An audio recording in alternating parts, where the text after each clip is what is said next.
Well, anybody who's listened to this podcast for any length of time hopefully knows that I am, one, fully committed to helping guys walk free from embedded porn habits and addictions.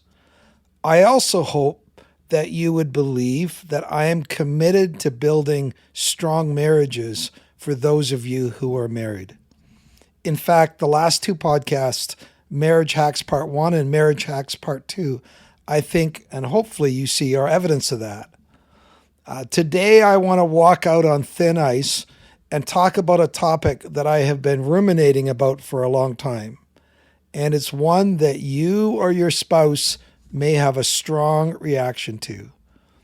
Today, I tackle the topic of sexless marriages, especially in regards to sexless marriages as men go through the process of recovery. So strap in, make sure your airbag is operational. Away we go. Ready?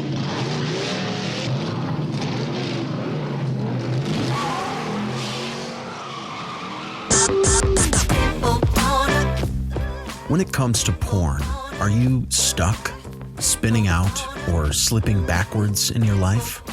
If so, then welcome to the Finding Traction podcast, a show dedicated to those who are looking to gain recovery momentum away from porn and toward the life and relationships they have always hoped for. Now, here's your host, Vern Tomke.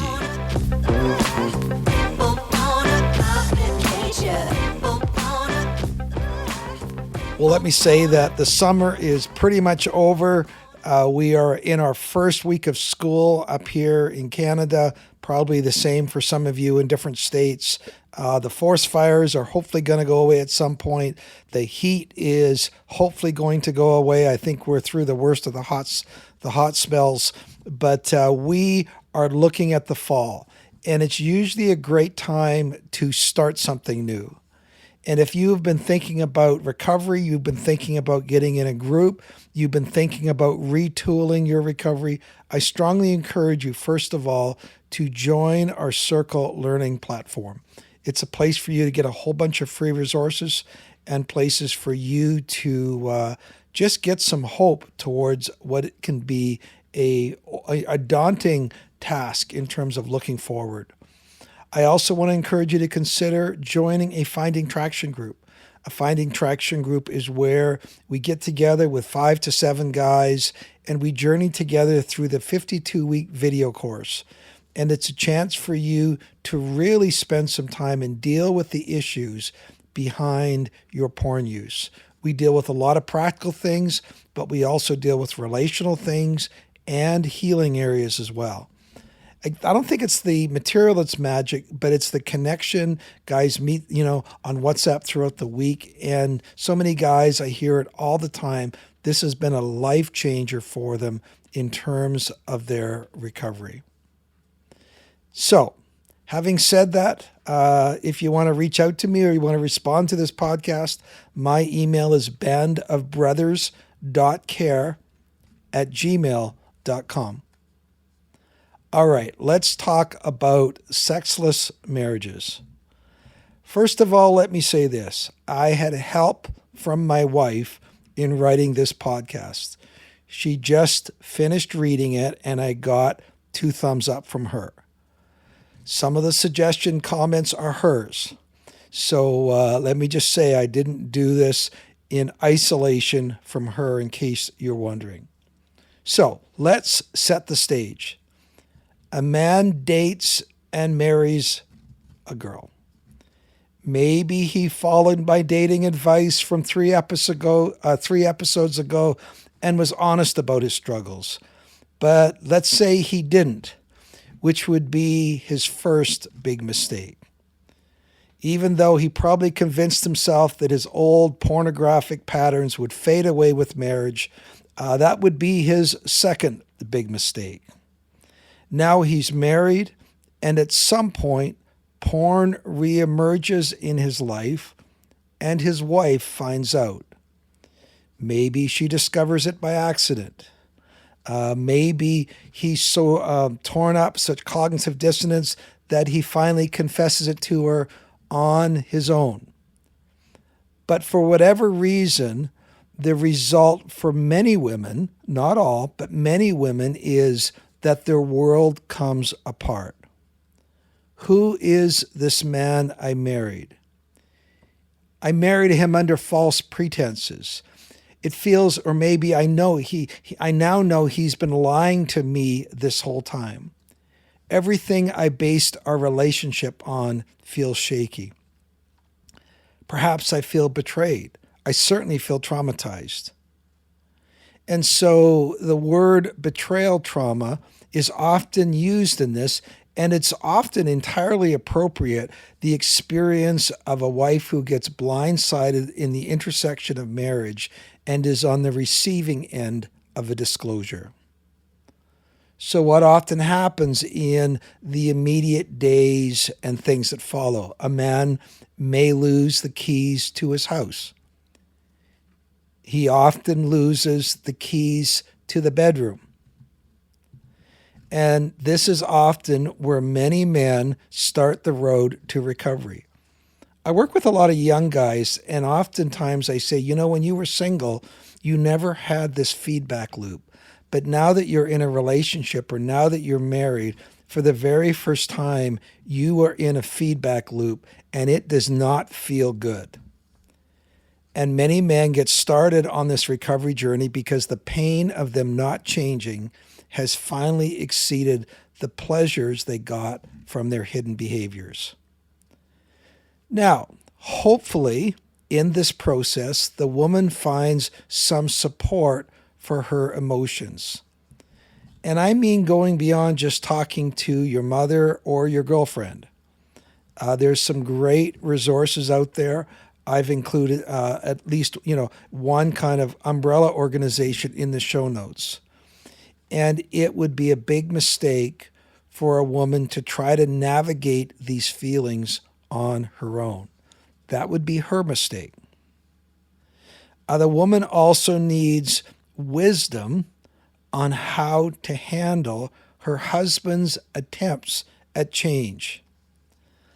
I love the classic line that's often said to women in this place: don't believe anything he says.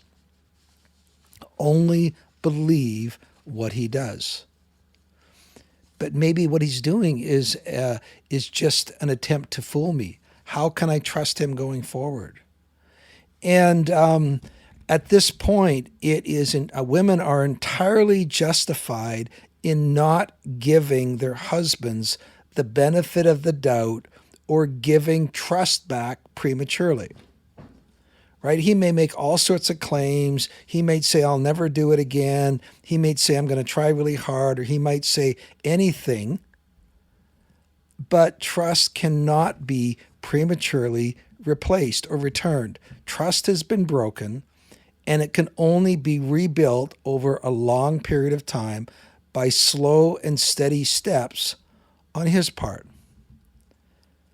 It's also going to require, we're going to get into this, some slow and steady steps on your part as well. So let's just say in these early days, trust has been broken, and it's often realistic to say that intimacy, including sexual intimacy, is also often broken. That's what I mean by losing the keys to your bedroom. But the goal, with hopefully counseling and the support that you're going to need, and the rebuilding of trust, in that place, intimacy, including sexual intimacy, can gradually be reintroduced back into the relationship. That is the goal that I am pleading for in this podcast, recognizing that it takes time and patience and resources. What I am seeing in this process is that it is often getting stuck. And guys are not only losing keys to their houses, but keys to the bedroom. Even if they return to the house, even if they're now, quote unquote, the relationship has been restored or reconciled, the keys to the bedroom are permanently withdrawn from them. Well, some of you might be thinking, well, serves them right. They should have thought about that in the first place. And I get that as a first response. But let me say this, and I say this to women, this is not to your benefit. And it is not going to work for the stability and long-term health of your marriage, if that's important. When I told my wife that I was going to do this podcast, and I asked her for her suggestions, how she responded and how she navigated the years of my porn struggles, she started with this verse from Proverbs 14, verses 1. The wise woman builds her house, but with her own hands, the foolish one tears hers down. And she said that verse was always central to me because I did not want, even in my hurt and pain, to be inadvertently eroding the foundations of our marriage. I wanted to be a wise woman. So let me give you some ways that you may be damaging your relationship, even inadvertently, and why this idea of losing the keys to your bedroom permanently is not to your benefit. Reason number one of the damaging things that porn does to a relationship is that it increases comparison and reduces a man's contentment in his wife. You see, most women know that instinctively.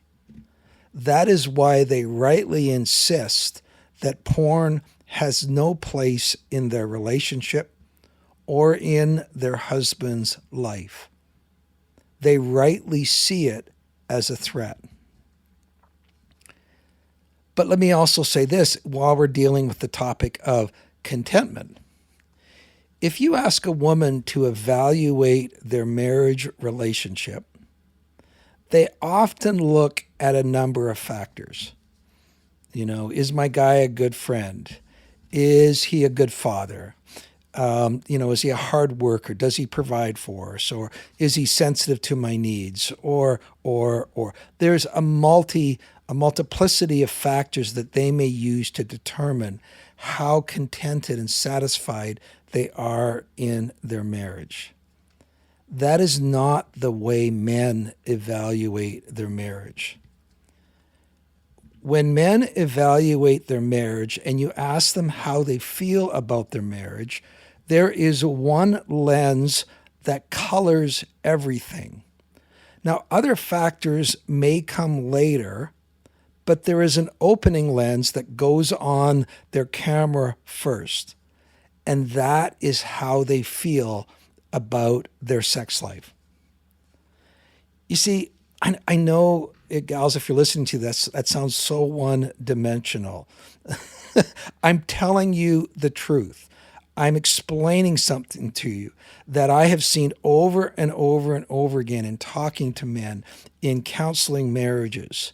It is the one defining lens they start with in evaluating their marriage. And I thought, maybe it's just me. Recently, I read the book Cherish, and for the life of me, it's a great book. I did a whole podcast on it a number of podcasts ago, and the author, who I can't remember his name right now, he makes exactly that same point. And I'm going, yes, somebody else is recognizing, somebody else is saying the obvious. So, let me put it this way, women, in simple terms. You are right in guarding yourself against the discontentment that comes from his porn use. But you are in danger of it replacing it with an even greater source of marriage discontentment. And that is not to your benefit. Those are not steps of wisdom.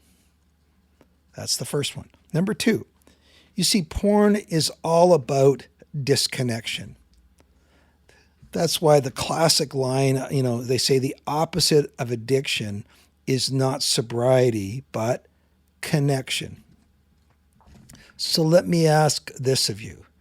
Does disconnecting from your husband sexually, does that help or hurt his recovery journey?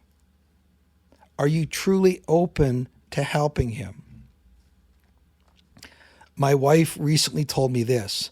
I instinctively knew that the most important thing that I could do after one of your relapses was not to punish you, but to connect with you sexually.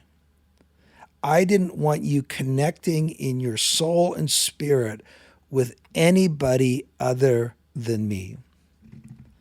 It's why Doug Weiss, the sex therapist, talks about sex with eyes wide open, face-to-face sex, about sexual bonding and connection, lights on. He's talking about reestablishing that connection. Yes, porn is about disconnection, but let's not make it worse with further disconnection. Here's another area where I see, people working against their own best interest. Some women, for example, expect that their husband's journey out of a lifelong struggle with porn should go perfectly.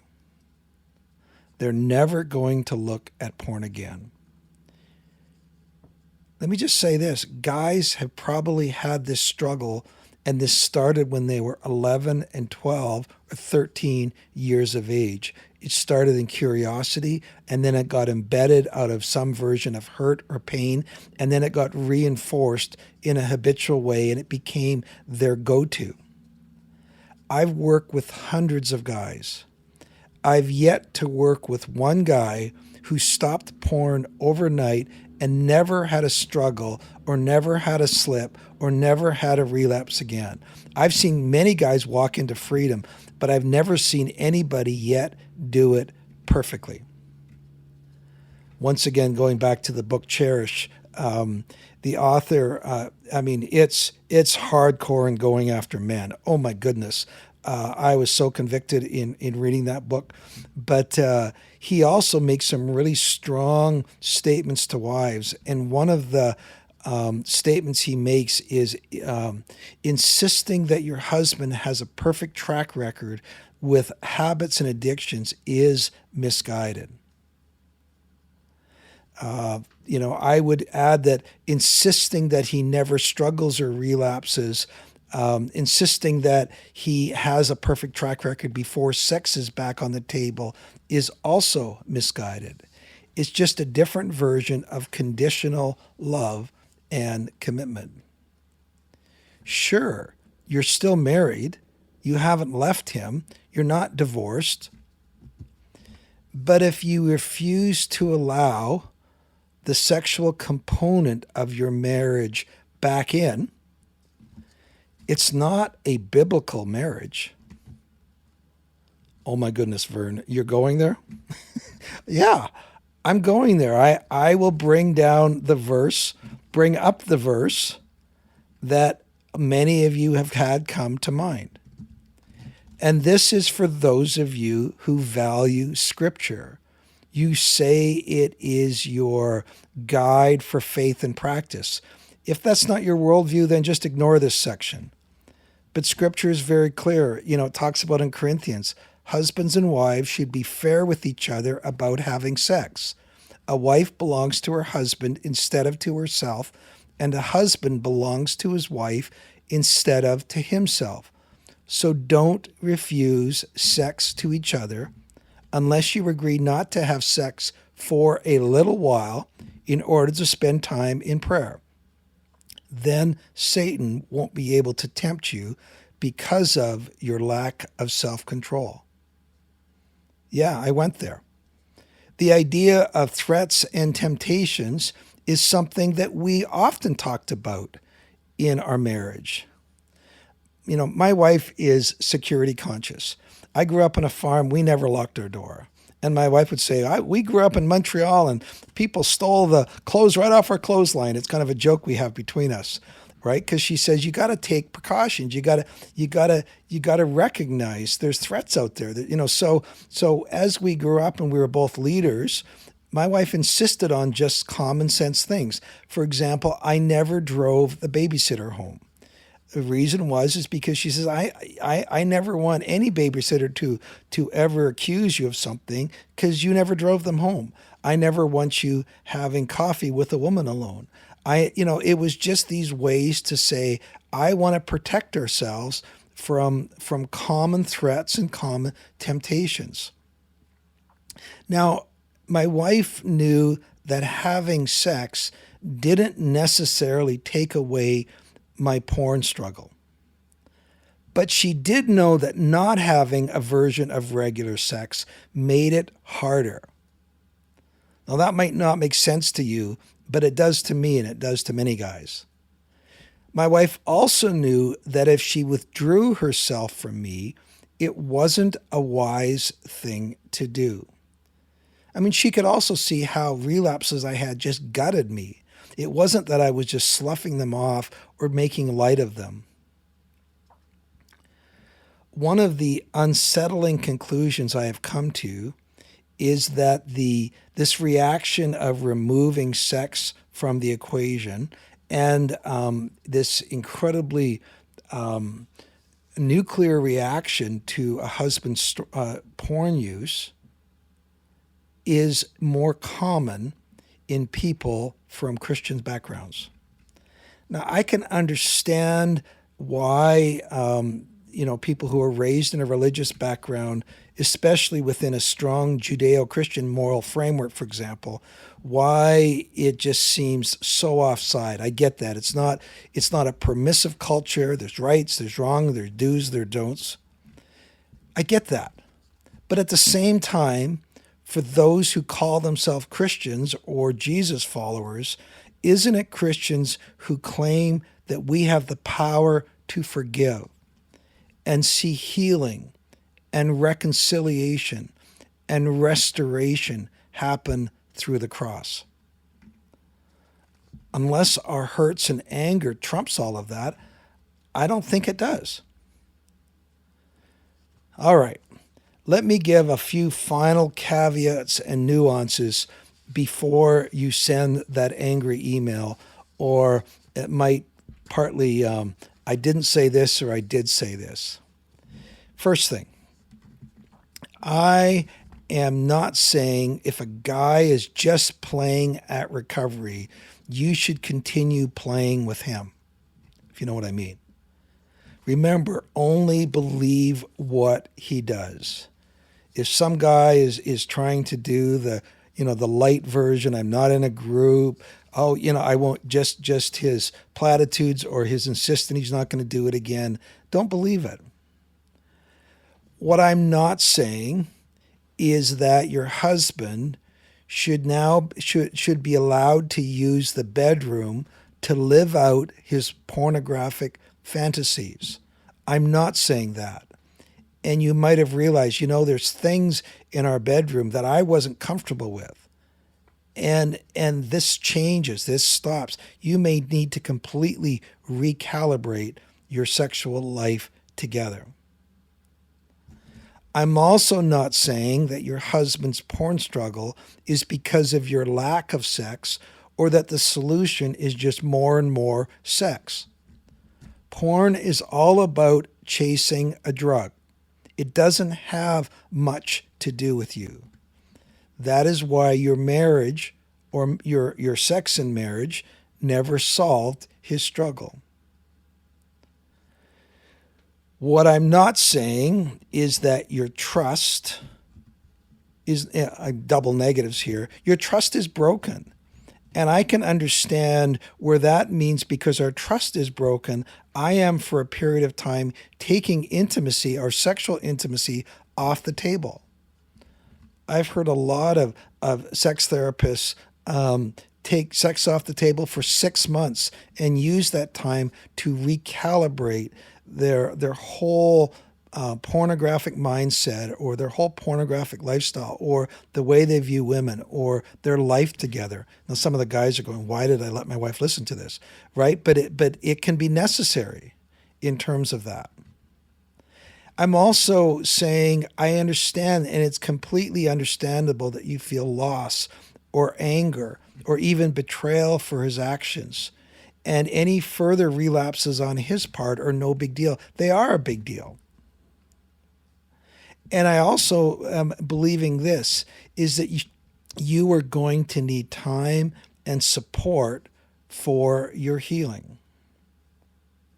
That's why a great trained counselor in this area is crucial for you. Again, I've included a referral to the APSAT organization, a great organization to help you. But let me say this. I would look for a counselor who can journey with you and walk with you through betrayal trauma to post-traumatic growth. The goal is to reintroduce intimacy in a safe way back into the relationship. So that is my plea, both men and women. In the words of my wife, quoting the words of Proverb, let's build our houses with wisdom.